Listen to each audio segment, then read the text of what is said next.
welcome back to the second week, um, revisiting the discipleship class. Even though we're not talking necessarily about discipleship, we're talking about the parables of Jesus, which the teachings of Jesus is kind of the bread and butter of us being Christians. We talked a lot about last sessions, the discipleship, the whole reason of discipleship, what it means, and as a quick review, discipleship is becoming more like Christ. This discipleship throughout a lifetime of learning who he is, how we pattern our lives after him and let him dwell inside of us to become him, essentially. And so this is just one more step in getting closer to Jesus, is learning his teachings, learning the parables that he used, and moving closer to him every inch of the way. So you could say, in a way, it's still a discipleship class. So we're still in discipleship, but now it's just the next step. And so let me go ahead and share my screen with everybody. Let's see here. Put it in presentation mode, but also trying to find this. There we go. Okay. Now let me know if, okay, so you can see the screen. I think that's the most important part, right? Yeah. Okay, perfect. So today what we're going to go through is the parable of the light hiding under a basket, under a bowl, a bushel, what have you, depending on the translation you may have. Jesus used this a lot, and the analogy of light is used throughout the Word of God. And so essentially, I wanted to start with the parables in general, because we know a lot of the parables that Jesus used throughout the New Testament as his ministry, and so the parables, though, are very unique in a way. I mean, I know in the ancient times they used to teach with fables. A lot of the Greek philosophers and everybody, they use stories to illustrate a point. But there's something about Jesus' parables that really reached a lot further than just the point he was trying to prove. And we know that it's through his parables that we can understand the kingdom of God. He used parables to teach complex concepts to people, to break them down so that they can understand them a lot more and relate them to their lives. And so if we can, like I said, with discipleship, if we can understand the kingdom of God, then we can continue to be more like him. And so it goes right back to more discipleship. And so the use of the parables in Jesus's way was so dynamic, that he really accomplished three things that I want to point on with them. So the parables, number one, again, he used them to explain complex concepts to his disciples, his closest followers, and not just the 12, but to everybody that is a follower and is seeking the truth. And so that's kind of how we use to illustrate, because let's think about it. The things that Jesus taught and talked about, in a sense, were new, but yet they weren't new. It's just like in Isaiah, he said, the things I bring you are new, but also have been old. Because the concept, they've been used to an eye for an eye types of things. They weren't used to forgiving 70 times 70. They weren't used to loving your neighbor as yourself. They weren't used to turning the other cheek and all these things that essentially sound new, but then from the beginning of time, that's how it was. That's how it was. So that was God's plan for their lives. They just didn't understand it in that way. And so he had to use illustrations in order for them to relate to those concepts, because you just tell somebody, yeah, if somebody, asks for your cloak, give them your tunic as well. Like, what do you mean? That's not how this works. That's not what the law says. So they had to break it down in a way for them to understand. So using that to help his disciples understand a lot better. Now, on kind of the opposite end of that, he also used parables so that he can conceal the truth from those who hated him, and the hearts were hardened. It was a way that they weren't let in. Like he told the disciples, to this has been revealed to you. And, God has revealed it to the babes and hid it from the wise and the high people. So Jesus used this to conceal truth intentionally. And that's also why he also said, he who has ears, let them hear. That he says that throughout the Word of God, because it is to a specific audience. If you don't have ears to hear, spiritual ears that you can pick up on these concepts, it's not for you. It may be for you later, but as of right now, it's not for you. And so Jesus wasn't revealing truth to everyone, and because of their hearts, essentially his parables were bringing judgment on those who deserved it, who wanted to walk in that way, who turned their hearts. Now, this is also an awesome show of grace and love, because even in this, even though the truth is being held back from those who are getting judged, essentially, like the Pharisees and different groups, the truth was concealed in order to keep them from being held accountable for the truth in that same way, because we know that everybody has to give an account for themselves, and there are more harsh punishments for some than others, depending on what you are aware of, or what you're accountable to.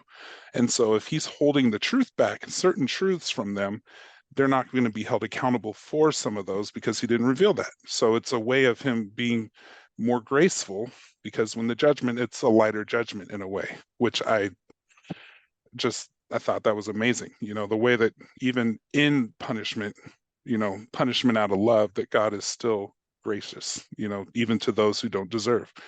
And so those kind of three concepts that were, Jesus, you think he's telling a simple story, but really he's doing a lot in that one story, in that one parable.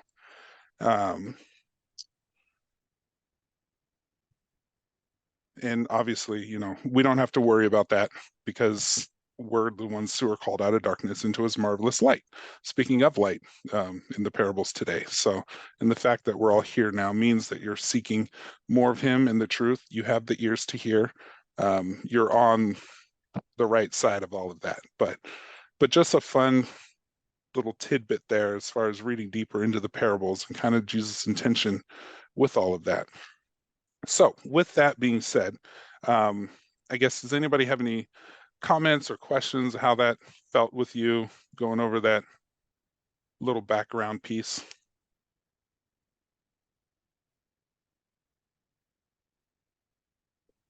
All right, perfect.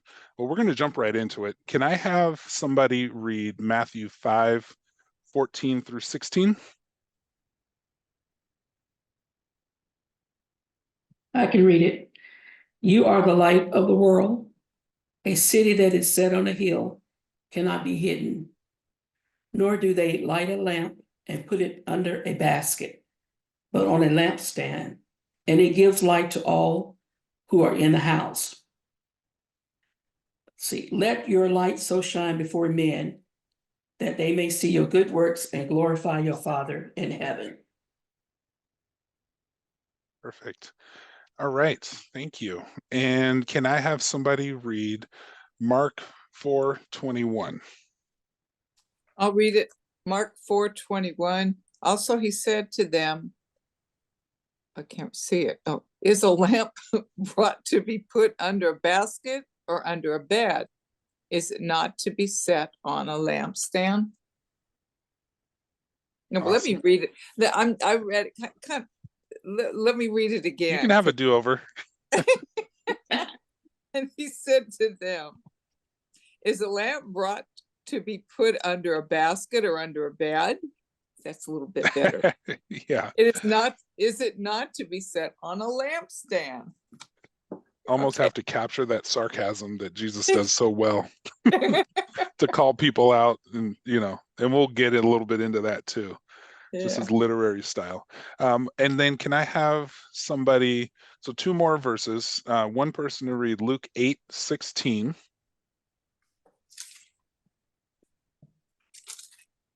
No one, after he has lighted a lamp, covers it with a vessel or puts it under a dining table or couch, but he puts it on a lampstand that those who come in may see the light. Perfect. And then the last one, Luke 11:33.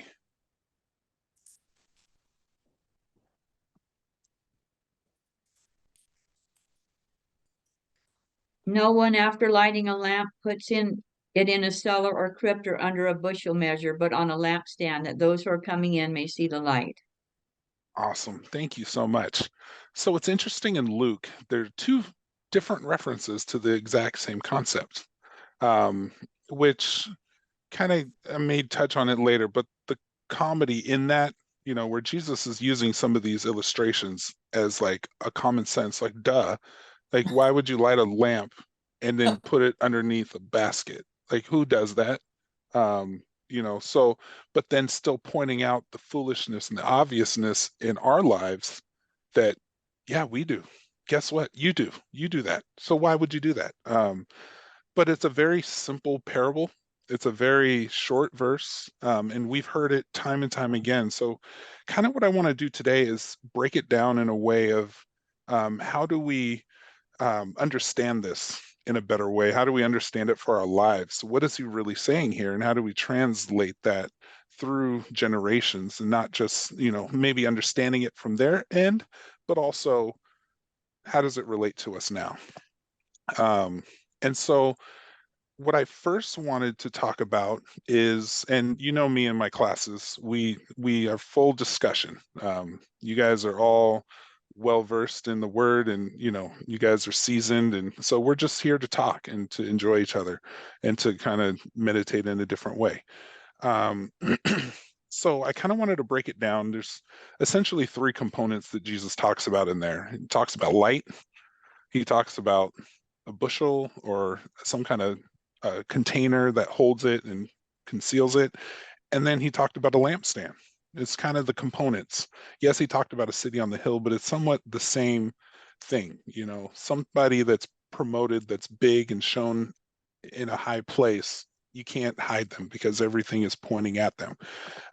So I kind of wanted to open up the discussion first with what is light? What does the Bible describe light as? And kind of what your take on, what do you see as light when the Bible's talking about light? What are these different things? I put a few options here, but you may have others as well. But just to kind of get started, we know that from Genesis 1:1, light is the solution for darkness. In the beginning, God created the heavens and the earth. The earth was void and formless. Darkness covered everything. Then God said, let there be light. So guess what? Boom, light is banished now, or darkness is banished. God refers to light as life. The life is the light, the truth. We all know that when you are illuminated, when you have light, you're, the light bulb over your head, a good idea, truth, all these pictures that you've seen all your life. Jesus is the light of the world. Let there be light, all the things that go into that. The presence of God is known as light. And so what are some other concepts that you would see as what is the light that we're talking about here? Could be the light of Jesus in our life. Mm-hmm. Don't hide him away, but show his love through us. Mm-hmm. Like don't deny him. It could be a bunch of different things, but that's what first came to me. We are the light. We're salt and light. And so we represent Jesus. We're being formed into the image of him so that we can draw men to him. Mm-hmm. Yeah, I kind of like to draw that the illusion of, well, not illusion, but the example of the sun and the moon, the light of the night. In the darkness is the moon. However, the moon doesn't produce any light. It just reflects the light that's shining on it. So we're in the same way, Jesus, the sun, is the sun. The sun produces light. The light shines on us. We reflect the light into wherever we can, into the darkness. Yeah, so good. Anybody else? I said light is, I look at it as food for the soul. Light is healing. Light is Mhm. awareness. Light is revelation. Mhm. Yeah, I see light as hope, you know, like in those same veins that you're saying. Light is possibility. It's Mhm. if somebody's sick and has an illness, a disease, to hear that they could be healed, they didn't have that thought before. But guess what? Now light is saying there's a possibility that I don't have to live with this. What, tell me more. What is that? You know? Um, yeah, great.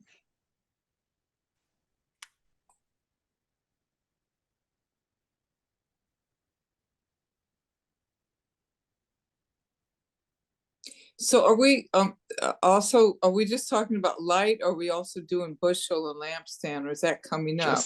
Just light right now. And Okay, then we'll move on to the bushel and lampstand. We're gonna okay, piece it together. okie dokie. Yeah. But yeah, and you guys have the concept that light can they can represent all kinds of things. Yes, the Bible uses light as an example in a lot of different areas, but it's light, you know. What does it mean to us? It could vary. It means different things to each of us as well. Um, anything else that kind of popped into anybody's head?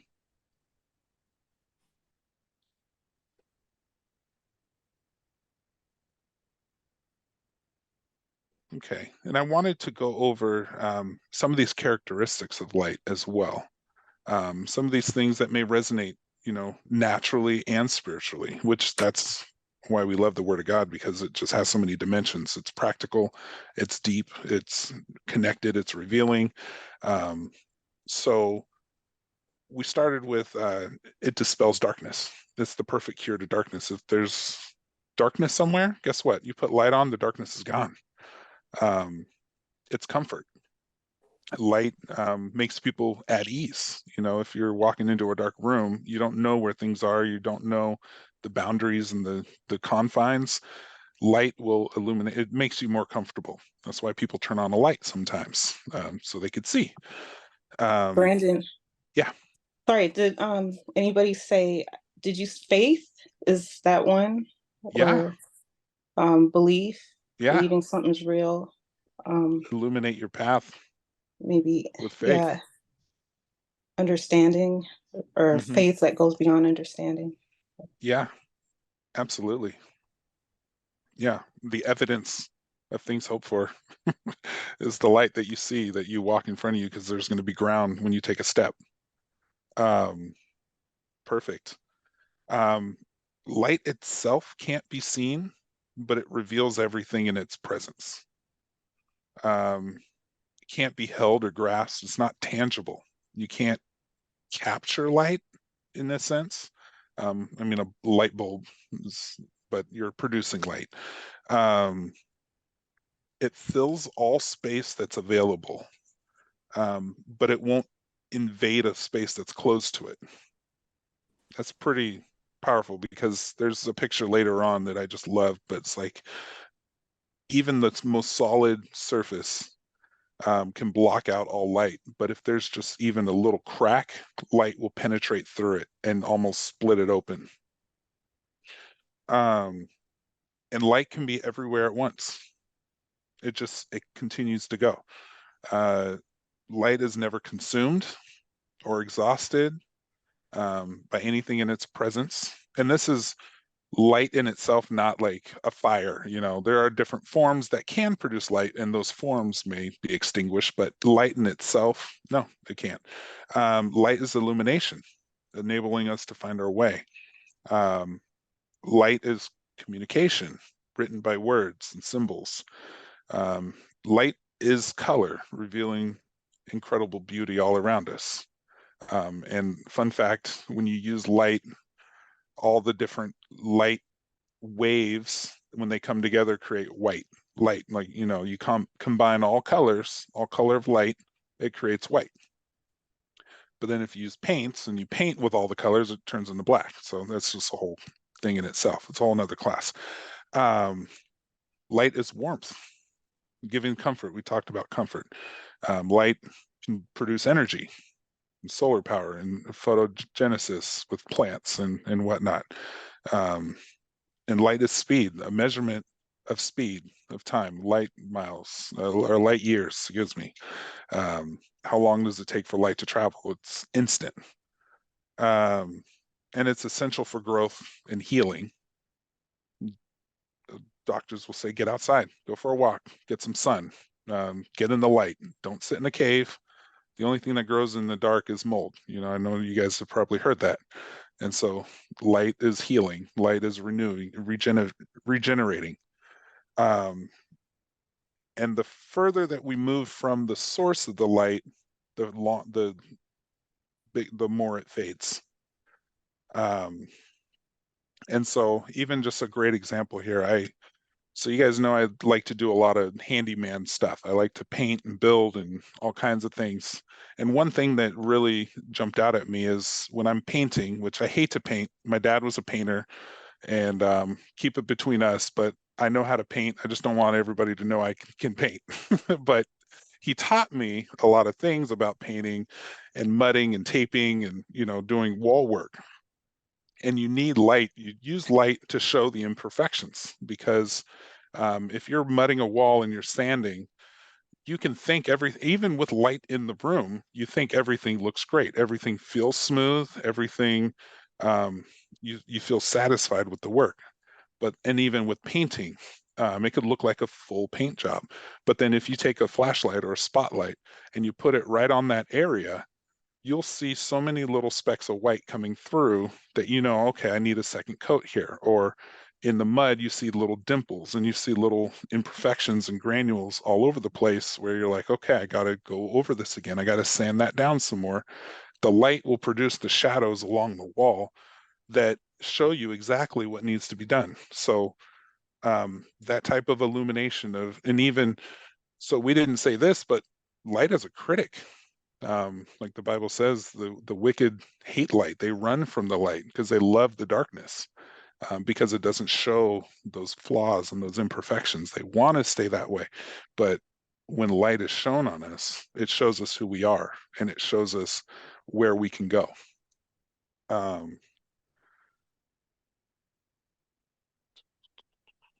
Yeah. And then again, it can penetrate anything. If there's any air to be consumed, it will consume it. And honestly, it is difficult to stop light from glowing. Even, it takes a lot to actually stop light from penetrating, because it has to be a certain density, it has to be a thickness, and it has to fully surround it, because light will escape if it can. And so even the juxtaposition that Jesus presents in this parable, like we talked about, is kind of comedic. The light in the room is intended to shine and illuminate everything that it can touch. So why would you cover it up? The purpose of light is to shine and illuminate. But again, so many of us do this on a daily basis. And so now let's move on to the bushel. So Jesus made many references of, whether, again, a bushel, basket, a bowl, it could be a cup, whatever it is. So what is Jesus referring to as the bushel? What is that we may use to cover up our lights?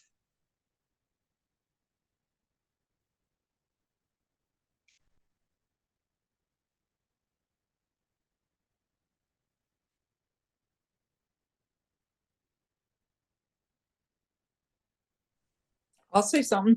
Oh yeah. We can use a bushel, like if you are with a group of people, like co-workers and stuff, and they're expressing their opinion about something, they're just having a discussion, and you hide the light you have in you by just going along with what they say, or denying who you are, who's in you, and covering up that light. I don't know. Awesome.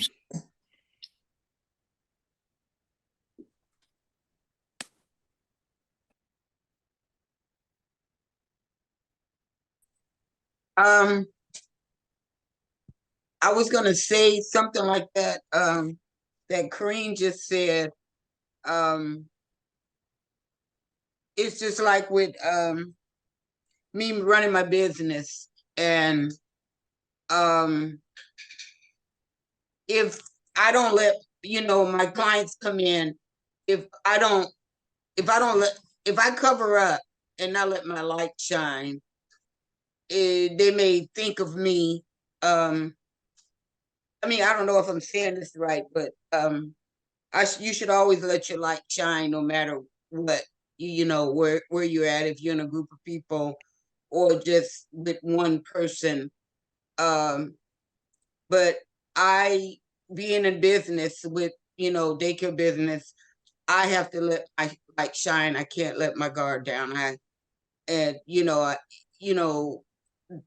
I don't, like I said, I don't know if I'm explaining it right, but you have to always let your light shine, no matter where Mhm. you are, you know, because of who you are. So Perfect. I think you hit on the perfect uh, point right there. Let me ask it like this. The light that we're talking about, that we just talked about, do you have to do anything to shine it? Or do you have to stoke it like a fire? Or is there maintenance on the light? Do you have to create the light, I guess is the best way to put it. I know it sounds like a trick question, but you just and have to, I think you just have to be yourself, okay. be yourself, you know. So what you're That- saying is no. What you're saying is the yeah, light is already in you and that it yes, comes out and it's shining, yes. but you're not, you know, doing anything to make the light brighter. You don't have to do things to it all the time. I'm kind of getting at the point of what we talked about last week with salt and the flavor of salt. It's built into the components of salt. The composition creates the flavor. That's what it is. Salt is salty. So salt doesn't have to gain flavor or do anything. You don't have to marinate salt to make it salty. The same with our light. The light, when Christ comes in, that is the light that is shining through us. So that light is shining. So essentially, your light is going to emit where you are, but then we go and take something and cover it up. And so if there's any action, it's diminishing the light that's just naturally pouring through us. Um, and so that light that Christ comes and brings into our life, what are some of the bushels that we do to cover it up that can diminish that light in a way?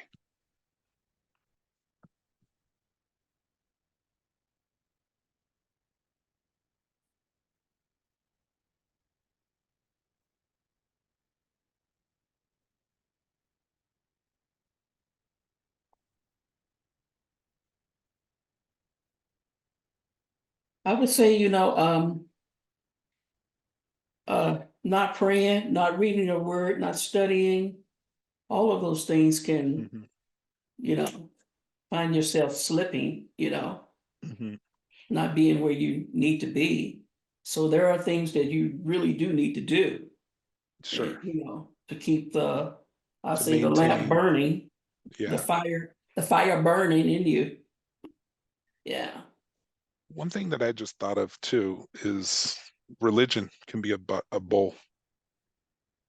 Getting so wrapped up Yeah. in religious thought and you know theology and just going so deep into certain area that you know what, you're not even letting your light shine.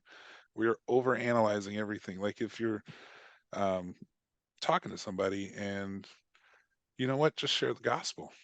The gospel in itself is simple and it's free and it's joyous. It's great news, where you're so deep and conceptual. Your light is not shining if you're so wrapped up in that you can't, um, let your joy be seen.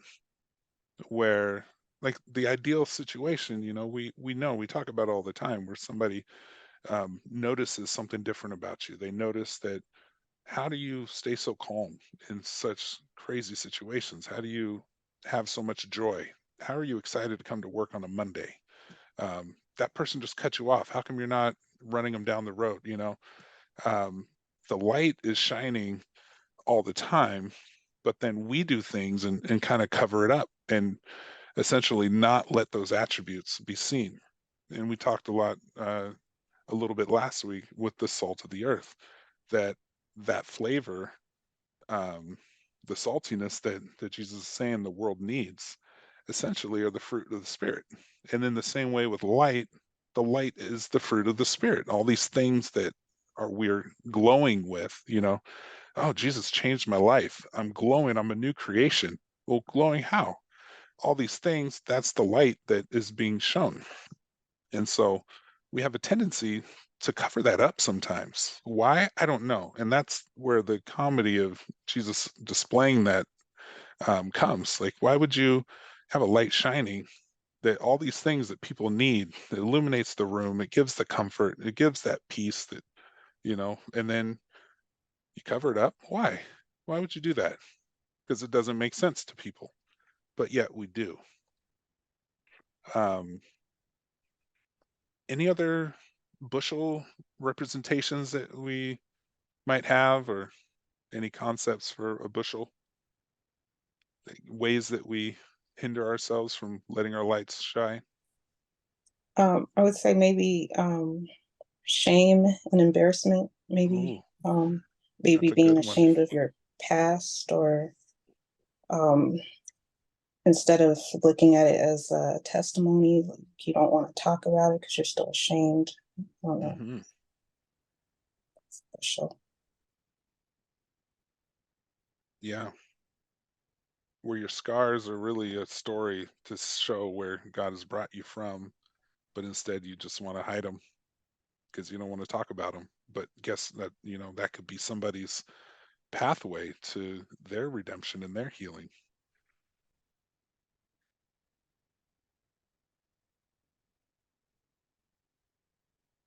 Yeah. Um, Lots of different bowls that we have. It's amazing when we actually sit and think about it, all the ways that we can hide the light. We're very good at hiding our lights sometimes. Um, and Sister Kimball, you brought up the great point, you know, you got to keep oil in the lamp, or else sometimes the light can go out. And thinking on those lines of a lamp, you know, the interesting part is when you cover a lamp, if it doesn't have air, if it's not being fed or whatnot, it'll go out. Your light can go out. Um, and so we have to be careful because you cover it enough, it can be hard to let that light stoke again. But um, instead, Jesus made the mention, well, instead of covering it up, it should be put on a lampstand so that all the house can see, so it can illuminate everything and everybody can benefit from the light. And so I guess the next question then, what's the lampstand? How do we promote that light? How do we let that, even though we're not creating the light, we're not making the light, nobody has one light brighter than the other, you know, it's just a matter of if we cover it or not. But how do we take that light and put it on a lampstand? One thing I was thinking about the lampstand is our foundation. We have this sure foundation, and as we grow, even as Elder Linda was talking about spending time in prayer and just the growth, Mhm. your lampstand gets higher, so that the light shines brighter as you grow in Him, and it spreads. I'm thinking of like the menorah, how it spreads out Mhm. as we get closer to the Lord, as we grow in Him, as we mature, we go through things, we experience things, and we grow as a result of our trials.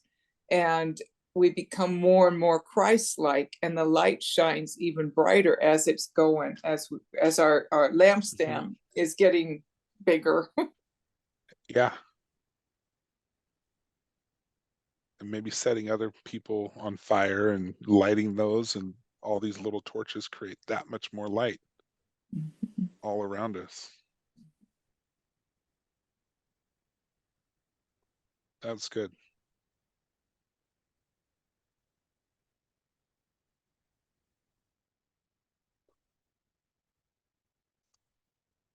Yeah, I think like we covered it before, where the light you have, you didn't create, you're not making it brighter, but by putting it on a lampstand, it's like you're consciously aware of it, and you're intentionally placing it in places, so that it can be seen strategically. If you have a flashlight and you're in a power outage, you're going to put the flashlight where you need it, in some ways more. And sometimes you have like a torch or a lantern that you put in a certain, like a kitchen, that's more centralized, or you walk around a certain, or a bathroom, you can strategically place your lampstand where you see it and it's needed the most. Um, and so you can kind of build like a campaign, or, um, you can I'm trying to think of the right word, but you know what I mean. You can strategize more where you want it to be shown, and how much light is shown, and whatnot. But you know, knowing those situations where you can talk about it a little more, where you don't have to go bark down people's throat and tell them everything, but they're going to come to you, because guess what? Light draws people. It draws people out of darkness because they want to be in the light. It's just a natural sense. And so when they come to you, guess what? Now you have the chance. You can talk about the light. What brings you here to the light? Oh, well, here's some things that the light can give you. I'm standing here with a light bulb, and people are gathering to it. You're just thinking like think of gnats. It's a bad example, but gnats at a street light, where they just congregate around the light. They're not going to stay around in the darkness. Moths and bugs and everything wants to come and hang out at the light. And so you get a chance to really shine that for people.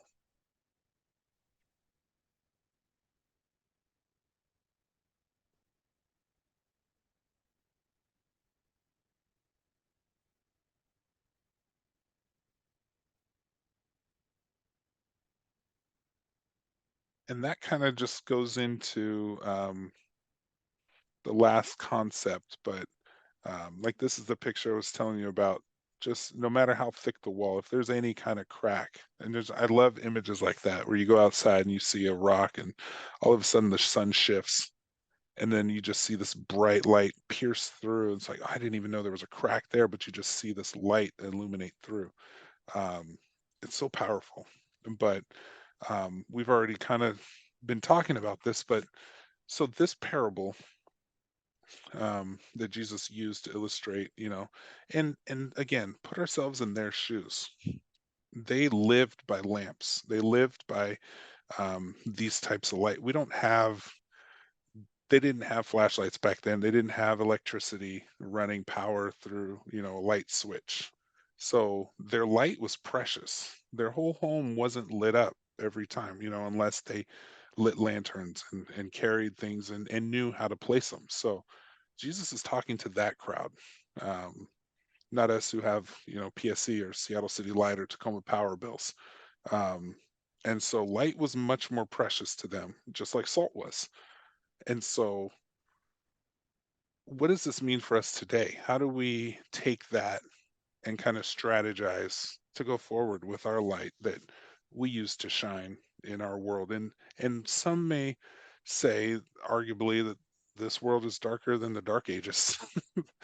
And you know, this world needs light more than ever. And again, not light of, the big billboards and telling everybody you're going to hell and God hates you.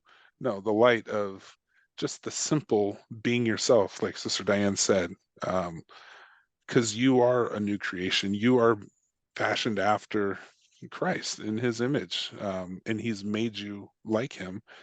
And so, how does that translate to shining our lights, not putting a bushel over it, and um, essentially just because the light is good. We know that. Taste and see that the Lord is good. And so, there's nothing that we have to do, but just let them experience it.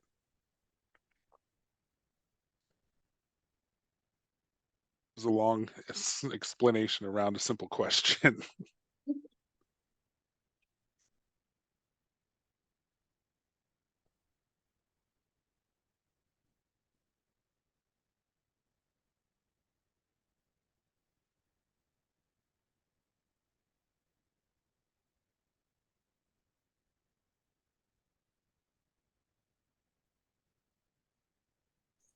Well, since everybody's trying to say something here, um,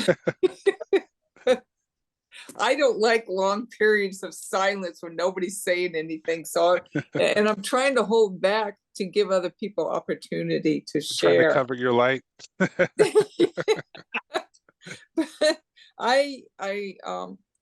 We are the light of the world, and like what we learned last week, we're the salt of the earth, we're the light, and we are responsible for souls, and we are responsible for letting our light so shine that others may come to know Jesus.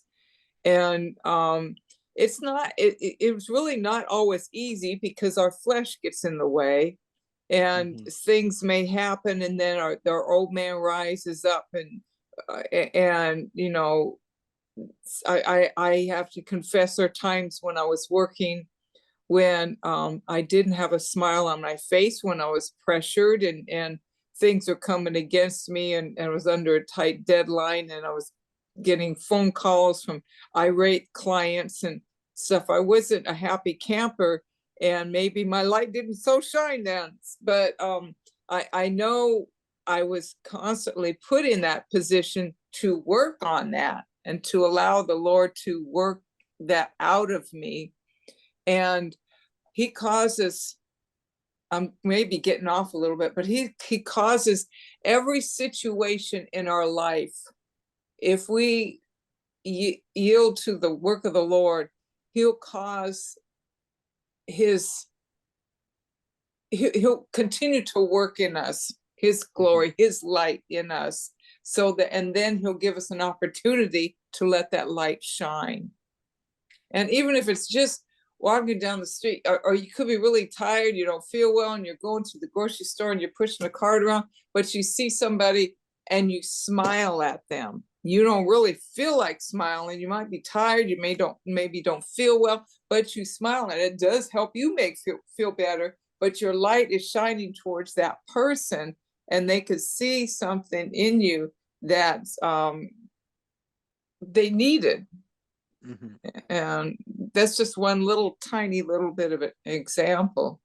But our light to shine is just to let Christ shine through us in everything that we do, even with family members, which is hard, very hard, because they know you, or they think that they know the old you, and so they know how to push old buttons that but then when you don't react the way they expect you to, that's like, whoa, okay, I'm seeing something different here. So amen. I think you hit on something really important, and Renee touched on that same point, going back to our bowls. I think the biggest bowl that we have is ourselves, is getting in the way of the light shining through us because we stand in the way. And let's go back to basics. What's the greatest, the first step we have to take to getting to Christ is move ourselves out of the way and let him work in us and let him finish the perfect work. And he's controlling the light. He made the light. He is the light. We just have to let him use us as a vessel, as essentially the lamp itself. We're the lamp. He's the light that's shining through us. So do what you're supposed to do. Let that light shine and be yourself, because that is yourself. You have the fruit of the Spirit. You're operating in those gifts. You have joy when you're supposed to have joy. And guess what? It's a bait and a hook for somebody else, because they see the joy that they don't have, in all those other attributes. And so it is as simple as that, just letting the light through you and letting that be attractive, because that's what's attractive to people, is the light.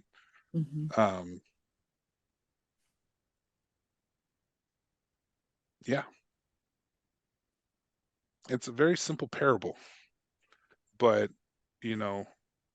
just like the word, every time we go back, there's more that we can pull out of it. It's endless. It's an endless fountain that you'll never thirst again, because there's always something to drink whenever you need it. It's good. Anybody else? How are we going to shine our lights this week, the rest of this week? Or I should say, how are we going to keep our bowls from hindering any of the light?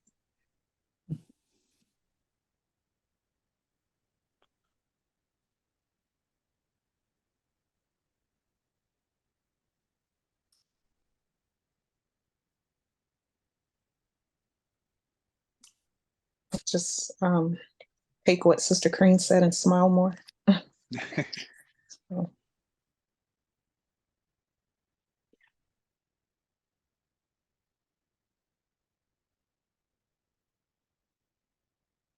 Yeah, you're needed. Every one of you is needed. You're called, you're chosen, you're placed strategically in a world, in a place for your light to shine. Jesus needs the light to shine to places, and we talked about this in discipleship. He uses people and strategizes and partners with us to get his will done on earth. And so he needs that light to shine through you. And if not you, then who? And so I want to challenge everybody to try to be more aware of the bowls in our life and things that dim the light, that, you know, maybe it's not coming out of your left hand bright enough. Maybe it's out of your right foot is not as bright as normal. But notice if the light is, when you have a flashlight, you know if the battery is going dead. You know that the light, you know what, this light usually has a lot more. I have a headlamp that I wear to see when I'm doing projects, and the batteries are going bad, and I know it because the light in front of me is not as bright as it normally is. And so I want you to be extra conscious about the light that's shining through you and the way you operate, and realize if it can be brighter. There must be something, because it's not you stoking the light to make it brighter. You're not putting the batteries in. Take the lens off. If I put this cover on my camera, guess what? I have no vision now. I just covered up my light. But if I open it up fully, now the camera's doing exactly what it's supposed to do. So so I really want to challenge everybody to find those areas that remove the bowls, is really what it comes down to. I was thinking of having us all sing This Little Light of Mine, but I think I'll hold off. But yeah, the light is in you. The light of Christ is illuminating through your life. You feel it, you see it, but it's not for you to hold on to yourself. You have to let it out, because it's not for you, it's for everybody else. And so you continue to be you and watch the amazing things happen around you, and just be the illumination. It's amazing what the return on investment that we get is. It's the best investment there is. Brother Lawrence talked about it at offering on Sunday. Like, it's not for as little as you have to invest, you get so much more out of it. And he lets you share in all the profits for it too. It's amazing. It's just be the light. Just let the light shine.